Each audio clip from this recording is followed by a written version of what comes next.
Go Leafs, go. All right.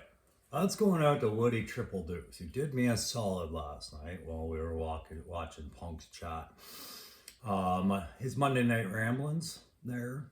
We were all in the chat there, and I had the Stanley Cup playoffs in the background. And for those of you who know me, I'm a big Leafs fan, all right? And it just is what it is. I have a very realistic view on the Leafs. And they're up against Boston in the playoffs, and that's the monkey on the Leafs' back. And it wasn't going well in our series, our first one. Boston blew us out of the water. So last night, the Leafs are having their struggle, and they're not fighting Boston as hard as they should again. And then I noticed Woody Triple Deuce is wearing a yellow jersey, a yellow sweater. And he makes note of it in his video. Oh, I shouldn't be wearing this. And I said, no, you shouldn't. In fact, if you wouldn't mind, could you take it off? See if that gives us the golden knuckle. Wouldn't you know it? Austin Matthews, the all omnipotent goal scorer in the NHL right now. Another Rocket Richard year for him. He sensed Woody's participation and his want to help me out. Woody took off it. And we were watching the chat, and I watched, and all of a sudden the Leafs won that game. So thank you very much, Woody Triple Two. Yeah, guys.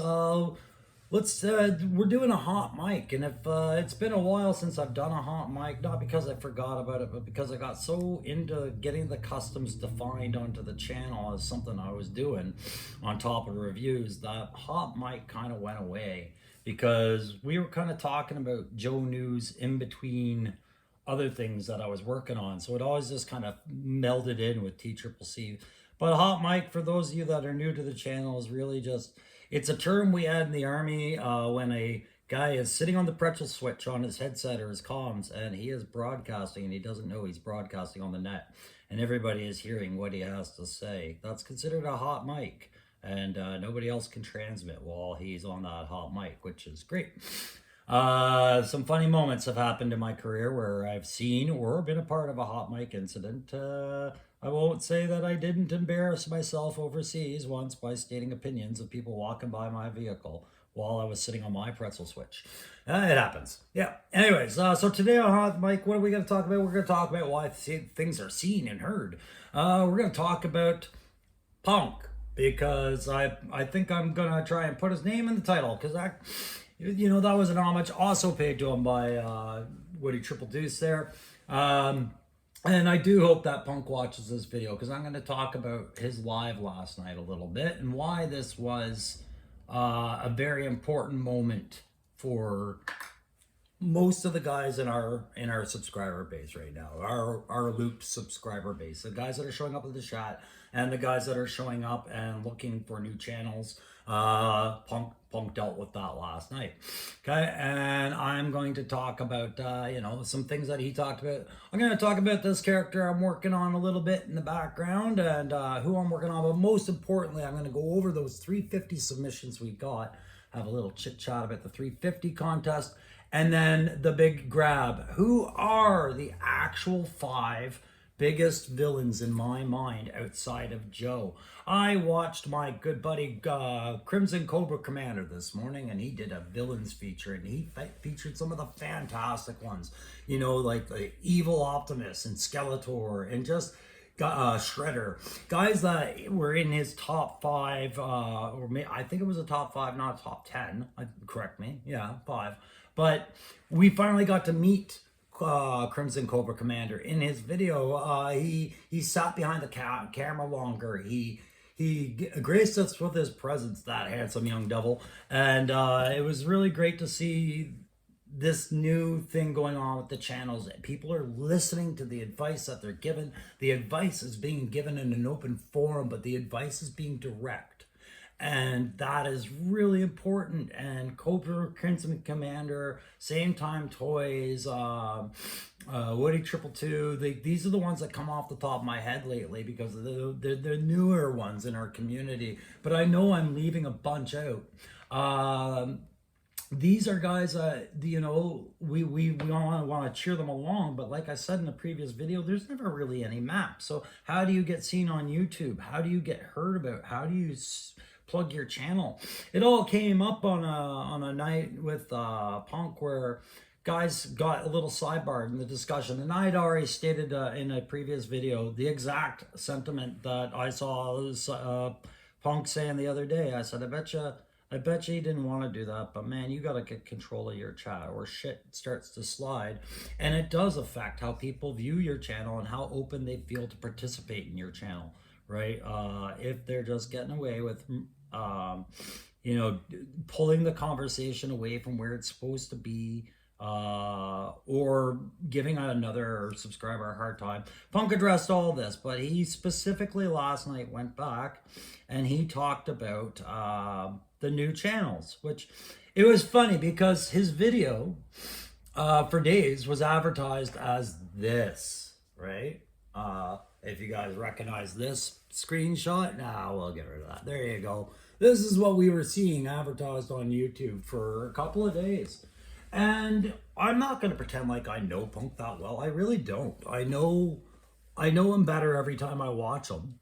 But at that point, you know, I've never heard him really talk about his position on new YouTubers and where he stands with his level of, you know, go get him, guys. You know, so last night's video, he went through his usual ramblings of Monday night, because that's what it is. It's Monday night toy ramblings. He does them every Monday.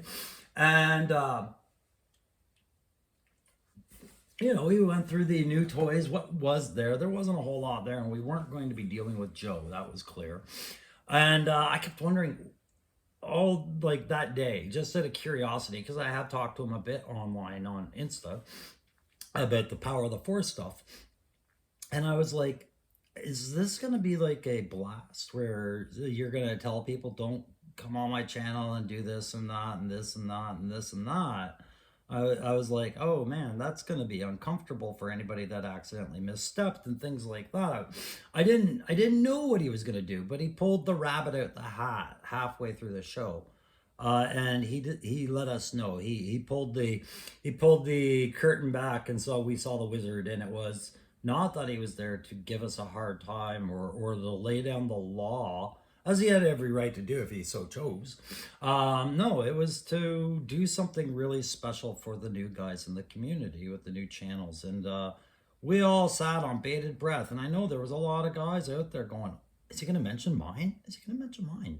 Is he going to mention mine? And he went and did that for a good couple hours, guys. Like, went through all the channels, and yeah, he mentioned mine. Mine was one of the earlier ones he mentioned because of this. And this is some of my advice, guys, when we talk about why things are seen. Okay, and so, but I'll get into that, why things are seen, in a moment. I just want to close out my thoughts with the Punk thing. And I thought this was a really special moment in the community. And I'm not trying to blow sunshine up Punk's ass or anything like that. It's not that kind of a video, and it's not that kind of a thank you to Punk, okay?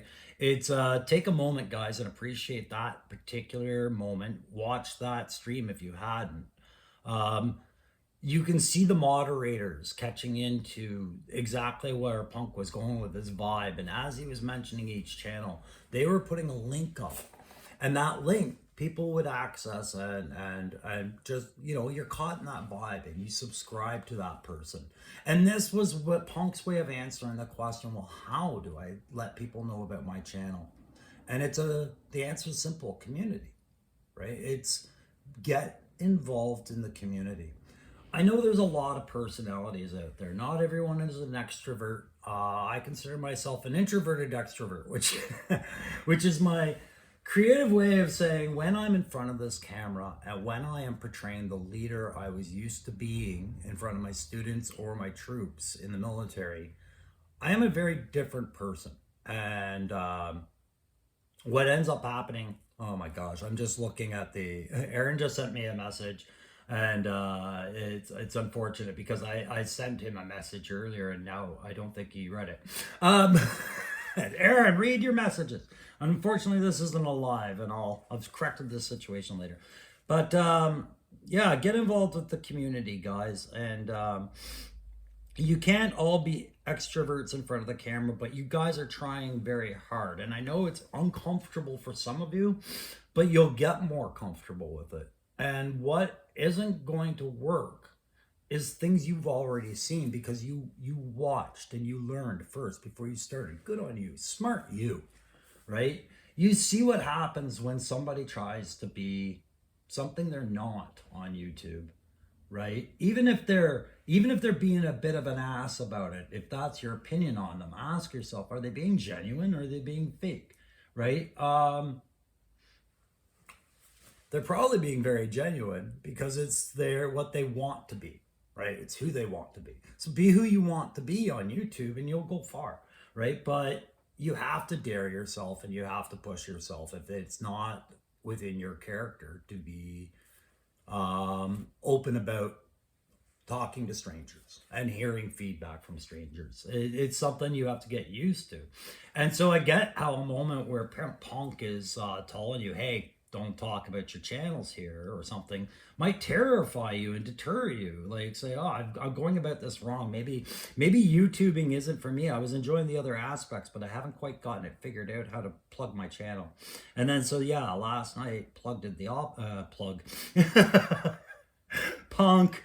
Punk's not a plug.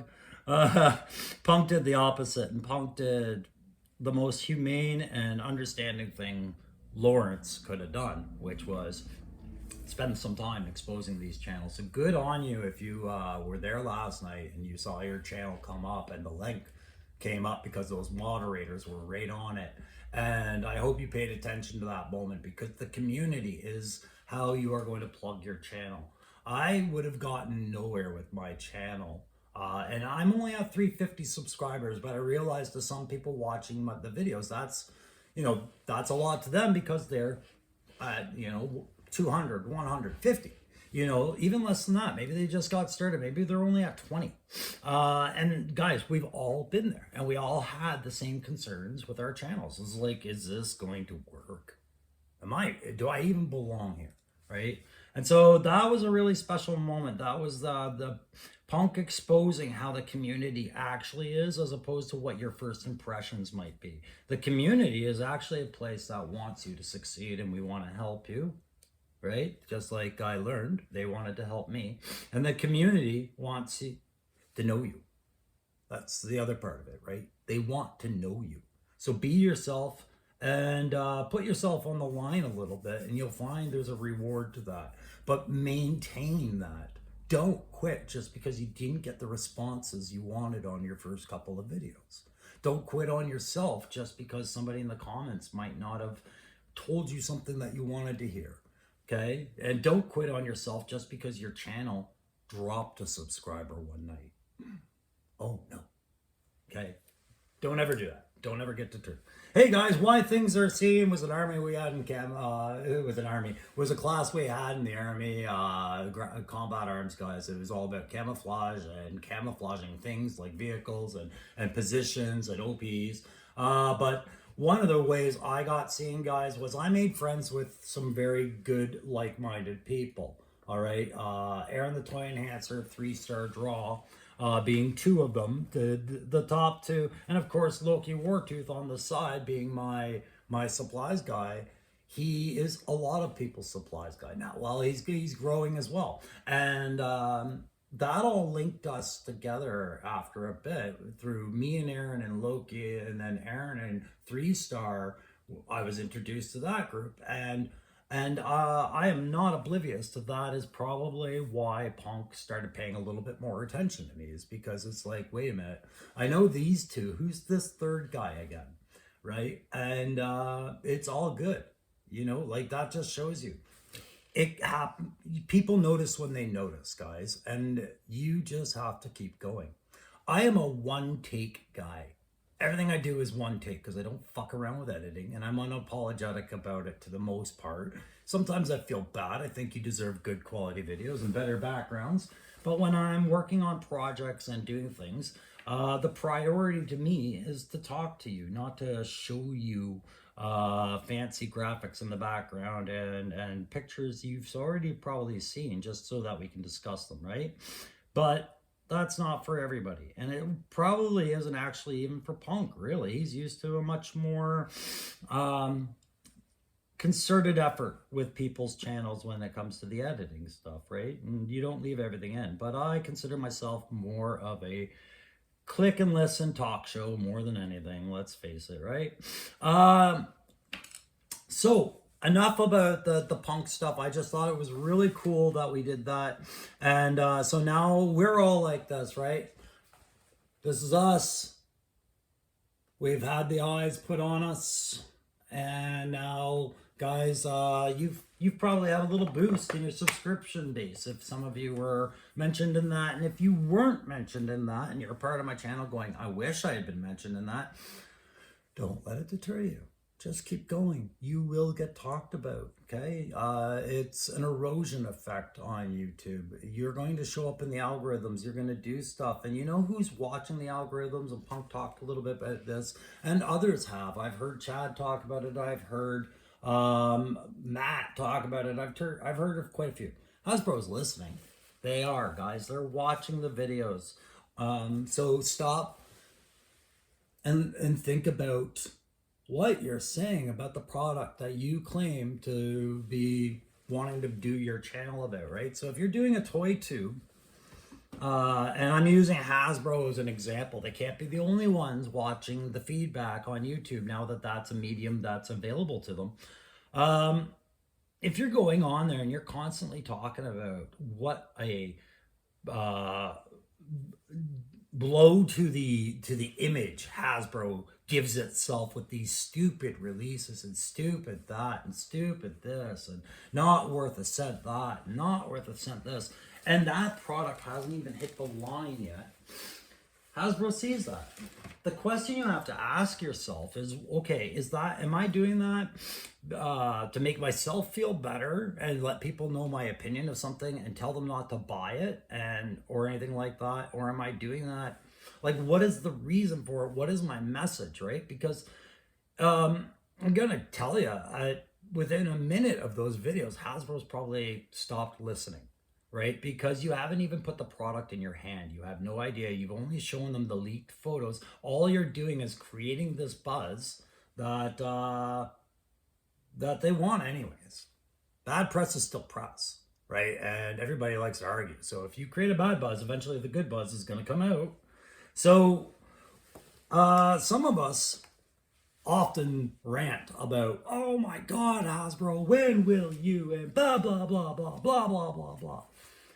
And I think this resonates with me a little bit because I'm thinking to myself, God, I would really love it if Lenny was sitting there in his master cell one day watching YouTube and came across my channel and saw that it's not like I revere the product. I revere the line. The line of G.I. Joe is just so in-depth and ingrained into my childhood and my adulthood. And I didn't even realize how deeply it had resonated with me until I had returned to it after this entire lifetime of military experience and came back and was almost like hugging it, going, oh my God, I retire with G.I. Joe. This is great, right? But I have some strong opinions, and they're not always in the support of what Hasbro does. But I would kill to be able to sit and have a conversation with the guys at Hasbro, either in the marketing or in the design, and ask them, okay, even we know this was obvious, so you definitely know this was obvious, so what was the real thing going on? And I would ask them, like, how do you feel when somebody does a conversion of your figures? And does that drive you when you see a certain popular figure getting made to make them? And that's not a response to me making Wreckage, because I drew Wreckage basically like a name out of the hat out of a list of names I never thought they'd do, and yet they did it, right? And so it shows them that we're like-minded. We are, like, it's just like, let's pull something that nobody ever sees. So when I see, like, Don Marino and the Hooded Cobra Commander are two conversions I've done that a lot of people wanted figures for, right? When you start seeing a certain amount of conversions, does that make the character get made? Who knows? I don't know. Right now I'm working on a bomb strike. I don't know if there's a bomb strike coming, but I know when I did my Don Marino, I was like, I guarantee you a Don Marino is in the works. Like, they'd have to be doing a Don Marino. They would leap at any opportunity to put another ninja out there, right? So Bomb Strike, on the other hand, I think is another one that they probably do have in the pipe, just because of the world we live in today and the way that gender equity is viewed versus how it was when the 80s was the origin story of Joe. You know, women's place in the military was still very stereotyped and not necessarily openly accepted, right? So in this new market, I expect any Joe figure that was female is going to get made at some point. And so will my rock and roll V2. But I'm going to tell you right now, I think my Bomb Strike's going to be ready probably by tonight, if not tomorrow morning for sure, for presentation. And rock and roll won't be too far behind as well. My Beachhead and Dusty kit upgrades. Hey, listen, if you like these videos, if you remember Hot Mike and you remember sometimes I talk about some good stuff, and maybe today will be one of them, and you haven't lost hope yet, hey, why don't you do me a favor and hit that like, share, subscribe, and you guys, like I said, do it better than me, because I keep usually leaving that to the end of the video, and you should usually put that right in about the 1/3 mark after your intro. Anyways, yeah, like, share, subscribe, grow this channel. It's the freest thing you can do. I'm in Canada, but I know how America feels about freedom. You can do it from any country that likes freedom, and even do it from the oppressed countries. I don't mind. You can tell me about the oppressed countries, and we'll tell you about G.I. Joe. Sorry, that's about the best I can do for you. So the 350 contest, yeah, right now all those entries are sitting with Aaron, the toy enhancer. In fact, I have to message him again and say, Aaron, you got to check your messages. I sent you 11 entries. 11 entries. And so here were some of the entries. And so I am not going to tell you whose was whose. Just listen to it and picture it in your head. Everybody close your eyes. And I want you to picture this character coming to line. Close them. Roman, close your eyes. Woody, put that down. Yeah, it's a nice ram. Close your eyes. Okay. Arctic Cobra Trooper, Snow Serpent teammate. Okay? So he wants an Arctic Cobra Trooper. Well, I happen to know in the post-90s there was a bunch of Cobra Troopers, so I think that's very achievable. All right, listen to this one. Close your eyes. Crimson Punisher. Frank Castle turned bad guy. Imagine the red skull on a black uniform with Cobra emblems. Would look sick. I can picture that. I could picture a Frank Castle. I look at guys like the Saw Viper, and I was like, was that tribute to a Punisher type character, but fully villainous? Possibly. Yeah, very good. Like this one. Listen to this. Close your eyes. God, man. Codename, Umbra Aspectus. Affiliation, Iron Grenadiers. Dresses in the colors of night and shadows, i.e. grays, blues, blacks, purples. Gotta have the ZZ Top beard and sunglasses, and he's a tracker. Okay, man. Right away when I think about this, I think about all those like man tracker shows versus like a heavy metal garage kind of aspect to the Dreadnoks, and then you uniform it into the Iron Grenadiers, and what would you get? And it was like, oh man, there's some really good imagery in there. Yeah. Okay, Aaron, you open your eyes. You're driving. Stop. Okay, I want to see a custom of Zoe from the show Lioness in your Red Devil style.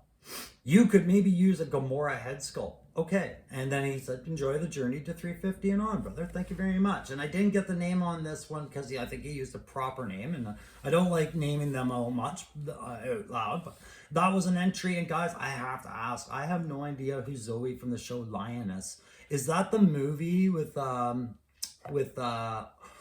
yeah, okay, that's the movie with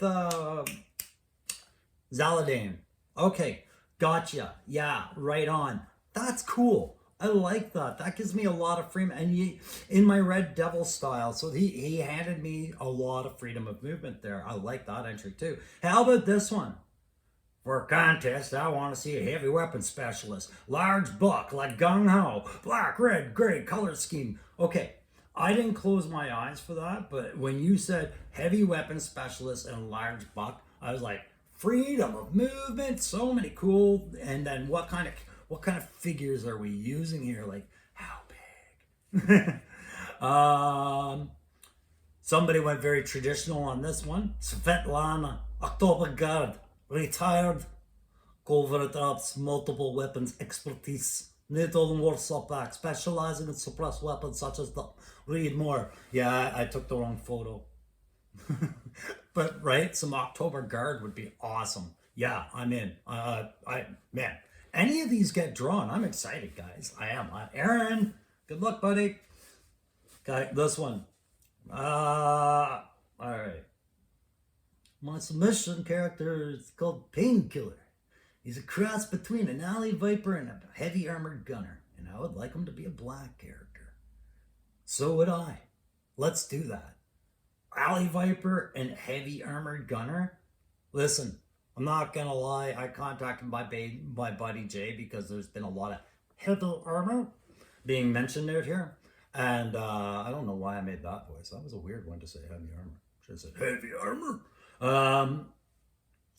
I'm gonna grab another particular character that can either fit on my shelf, can be put aside for something else, but is ready in case one of these gets drawn. Okay, like this one.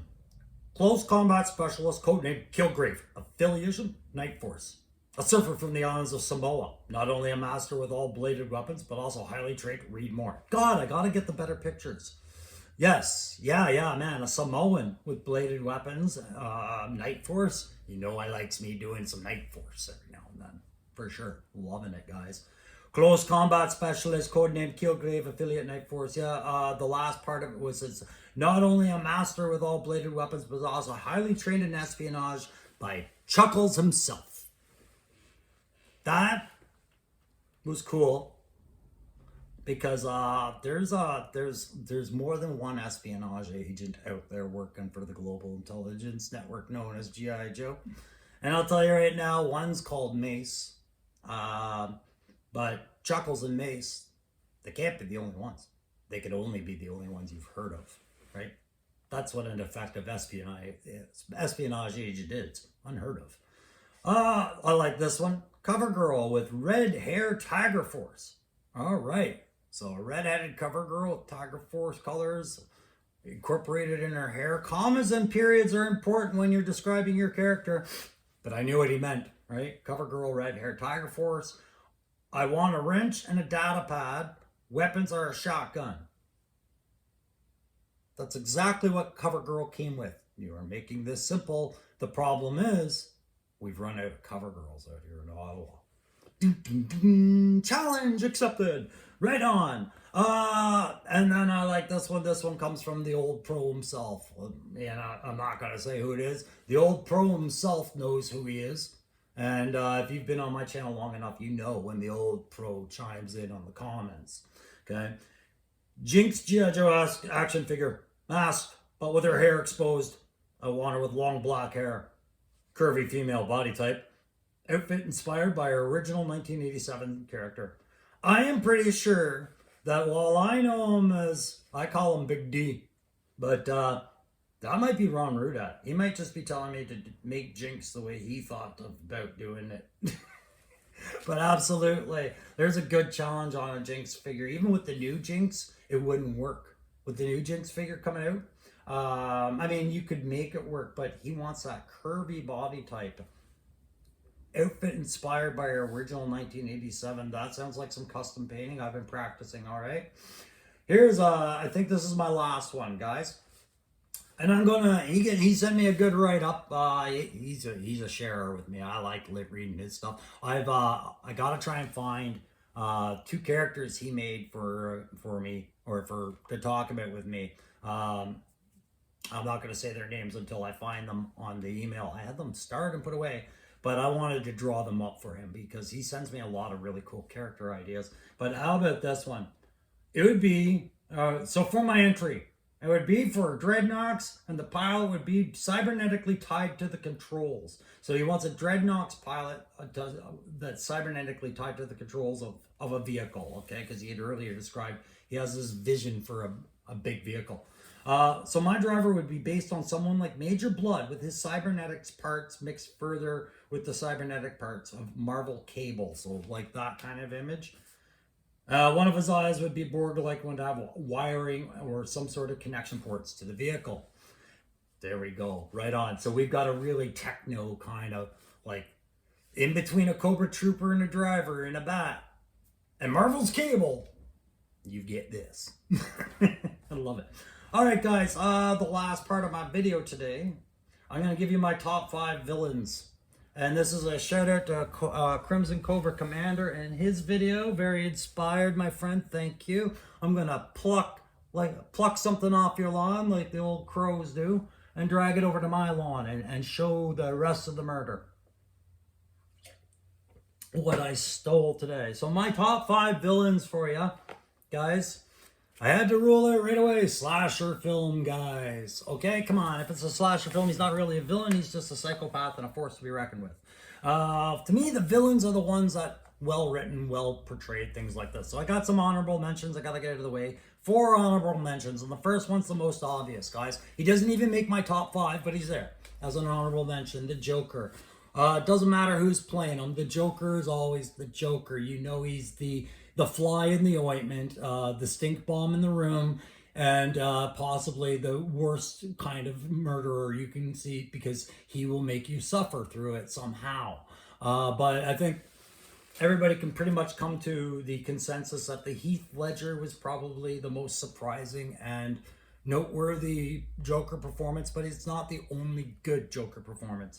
Second on the honorable mentions, we have Emma Frost. Yeah, she's a good one in the X-Men now, but for years, she was the White Queen of the Hellfire Club. And yeah, as a character, as a villainess, she was always the one that was always the biggest threat because once Jean Grey was gone and Xavier wasn't around, there's your next most powerful telepath that could dick around with the situation. All right. Unfortunately, this guy once upon a time, he was very high on the list. Very high on the list. But now he's just an honorable mention. I speak of the ghost of Boba Fett. I say it because this killed all perception of Boba Fett as a villain and as a threat to me. The Boba non-threat. And it's to the last honorable mention, the biggest villain in any, I would say, continuity that they've ever touched. They do this. This is what they did to Boba Fett. This is how you spade and neuter somebody, right? Kathleen Kennedy, the biggest villain out there. And of course, I loved Eric Bana in Star Trek, and I'm sorry. Nero was one of the best, okay? But who is the number 1? Or number 5 through 1 for me. Okay, I'll narrow it down. But just a reminder, like, share, subscribe. Obviously, I forgot I had it in the slideshow, but do it. Number 5. The Sentinels. Okay, another nod to the X-Men. The Sentinels as a property are some of the worst villains I've ever seen because, or my favorite, I should say. Because there's no chance they're going to really ever be good, even if they were ever designed to serve and be completely repurposed. They were always designed with one thing in mind, and that's genocide. They were there to take out mutants, take mutants out of the equation, invented by Bolivar Trask to hunt and destroy and capture and enslave mutants. And they are usually in every post-apocalyptic timeline that the X-Men visit. They are the tools by which much of the heavy lifting was accomplished, all right? And they've taken many forms over the years. Many different artists had some fun building them. And most recently in the comic lines, Tony Stark has started building Sentinels without the purpose of mutant hunting, but more with the purpose of defense. And you can see one of very exceptional Sentinel would, of course, be Nimrod, who is also very tied to the current story arcs, although I think his part is done. And no, I'm not reading the comics, but I am listening to others talk about them online when I'm painting. Master Mold was always my favorite because Master Mold is, of course, who destroyed Genosha, and he was the saddest thing to happen to mutants for almost a good 15 years in continuity of comics. created a lot of PTSD and trauma story arcs and all that other stuff, right? So in number 4, we have something that came up. I think it was on one of Punk's show. They came up and I was like, don't anybody say anything bad about this dude. Okay, Ricardo Montalban playing Rafa Khan. Okay, Khan Noonien. Okay, Khan was awesome, and Shatner playing off Khan was hilarious and awesome at the same time. And he dated back to the original series, which was really cool because back in the 80s, it wasn't a regular occurrence to have a movie released, much less a sequel of a movie, that would nod back to a TV series the way that did. Okay, so it was pulling a character out of the very successful TV series and putting him back into the movies, because at that time all Star Trek was movies, before Next Generation would eventually come. And the Wrath of Khan was one of the more darker, sinister driven, more despair and hope in this one than anything.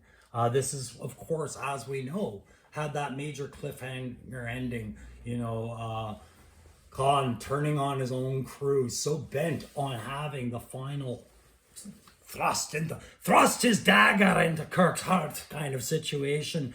And he does the crazy Ivan, scuttles his ship by trying to destroy Kirk's ship at the cost of his crew and of everything. And of course, this ends up with that famous scene of Spock saying, "Kirk, make sure the sequel features me more."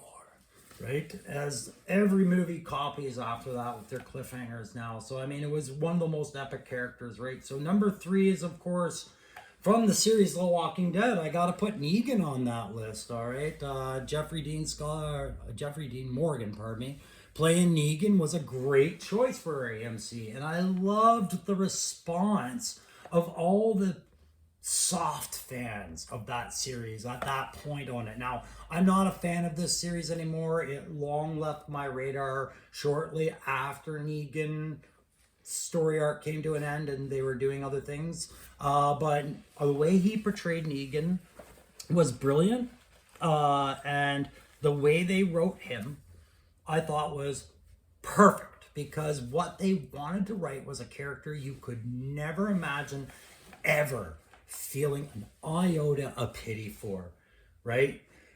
You would never look at this and realize he was actually having a sentimental moment thinking about his wife.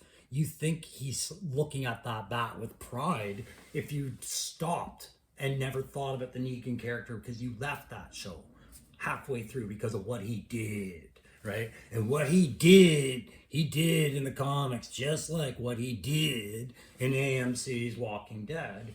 And yeah, right? We lost Glenn as a result of this. And that was a very fan-loved character in the comics and a very fan-loved character in the show. Thank God it wasn't the end of the actor's career. He's the voice of Invincible, and that series is great. Another Kirkman production on AMC. But when Negan celebrated the things he was doing, the violence he was putting on that group, the change they made in the show from the comic is Negan didn't just do one guy, he did 2, right?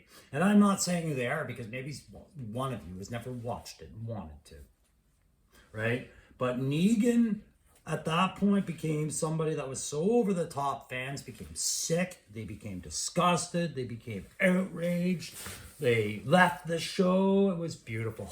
I loved it. I was like, tears, bring me all your tears, because I knew something that a lot of these Fairweather friends didn't know. This Negan had a really good backstory. Negan was who he was for a very interesting and very understandable reason. Negan was just like you and me. Negan was a flawed human being. Negan wasn't the best husband.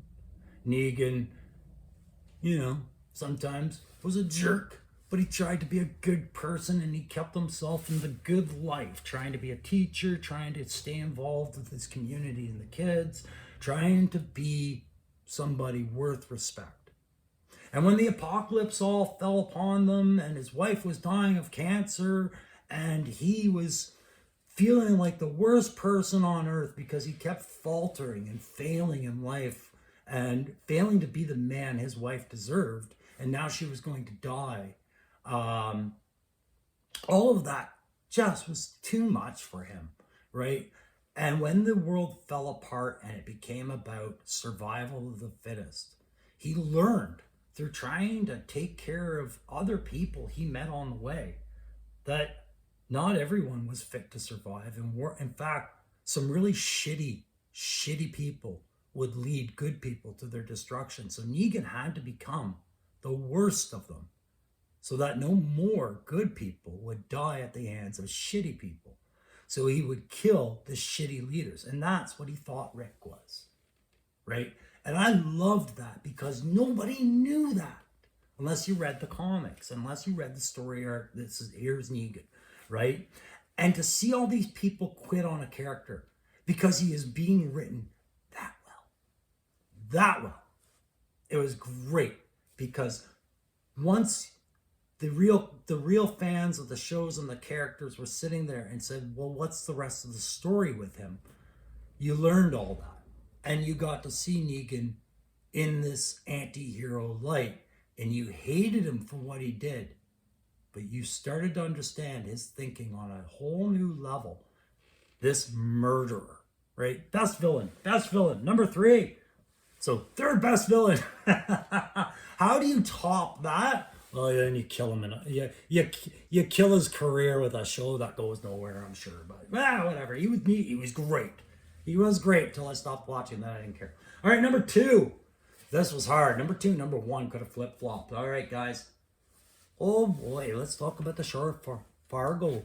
Yeah. Oh, geez, here we go again. They say, well, Fargo was a great movie, but it was an even better TV series. And I could only mention one of my favorite characters in here, and it's hard to even picture him as a villain, but yes, technically, because of what he does, he's a villain, but I'm talking about Bokeem Woodbine's Mike Mulligan in this.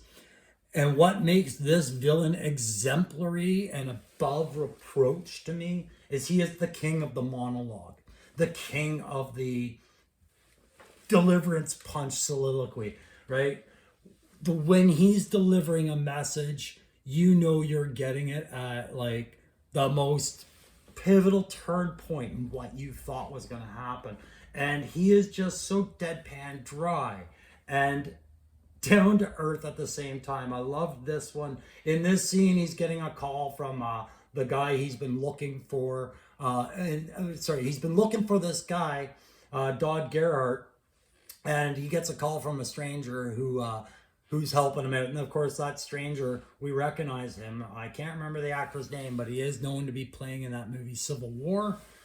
So he says to him, today's your lucky day, Mike. I got Dodd Gerhardt in the trunk of my car. You want him? And that's from Ed Blumquist. What's the character's name? Mike responds, sir, if I kiss you when we meet, would that be inappropriate?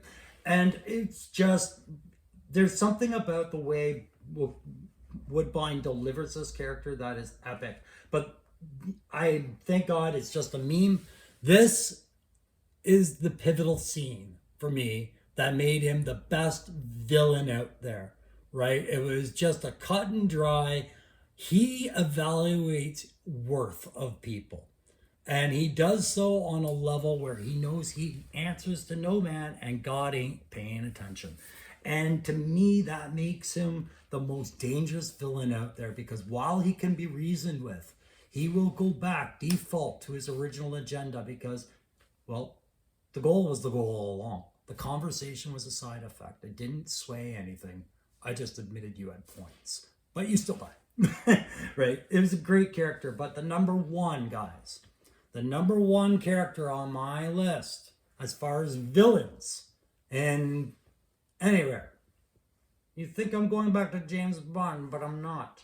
I have to bring you Herr Starr from the series Preacher, the comic series and the TV show Preacher. I never really read the comics. I knew it was a very popular series. It wasn't by a company that I really collected, and therefore I never really got into it. And I think Garth Ennis and them were attached to it. But I did watch the show, and the show to me was phenomenal. It was great. It's about what happens when a ex-criminal turned a reverend, because he's from a preaching family, but he's actually a criminal at heart. he gets the voice of God. It's a tool he has, right? And this whole cast and array of side characters and the story arc he is on was gripping. But to me, what really made the show was Pip, is his name Pip Torrens or whatever, was Hairstar, the show's villain. This guy was like a bad Nazi character thrown into the real world and asked to hide, and says, I don't know the meaning of the word hide. Do you mean dominate? And he rolls into every organization he works through the chain up of with this squash the top man approach. At some point, he even auditions and becomes the leader of the Catholic Church, having killed his way up to it. And he's under the power of the Vatican. And in order to attain his position, he has to pass a series of tests. And some of those tests are as simple as going out on a date and being charismatic on a date. And what he says to this date is just gangbusters, man. Like, this guy is so dark and so blunt and so not about the bullshit.